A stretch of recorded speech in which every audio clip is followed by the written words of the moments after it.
Good morning everyone. I am जय सरकार from PMC JNV Alipurduar.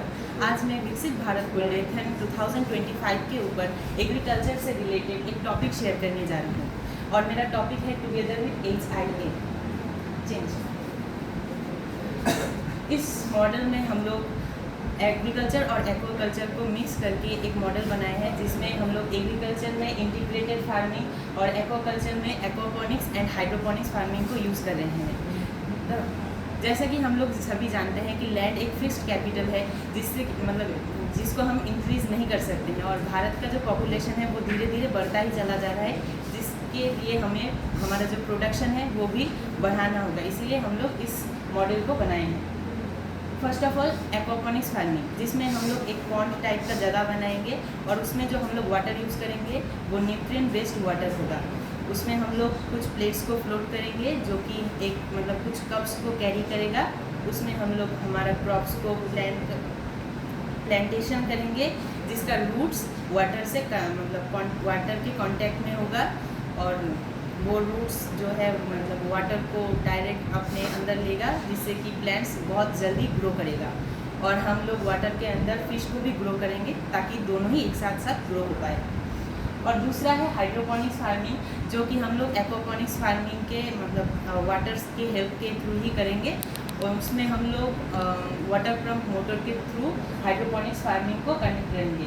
यह hydroponics farming vertical farming method है जो कि मॉडर्न टेक्नोलॉजी में आता है। उसके बाद इंटीग्रेटेड फार्मिंग, हम लोग सभी जानते हैं कि इंटीग्रेटेड फार्मिंग में एक से जब हम लोग ज़्यादा क्रॉप्स को प्रोडक्शन करते हैं उसे इंटीग्रेटेड फार्मिंग कहते हैं। जैसा कि हम लोग एक्वाकल्चर को लिए हैं, इसलिए जब हमारा खरीफ सीज़न आएगा तब हम लोग उसमें पैडी के साथ फिशेस ग्रो कर सकते हैं और जब हमारा रबी सीज़न आएगा तब हम लोग एग्जाम्पल के तौर पे कॉर्न के साथ पिग्स और पोल्ट्री को फार्म कर सकते हैं। अगर हम लोग इन तीनों को ज्वाइन कर सकते हैं एक साथ तो फिर हमें क्या क्या फ़ायदा मिलेगा। हम लोग इन तीनों मॉडर्न फार्मिंग को एक साथ इंटरकनेक्ट करेंगे जिससे कि हमें बहुत ज़्यादा प्रोडक्शन होगा और इसमें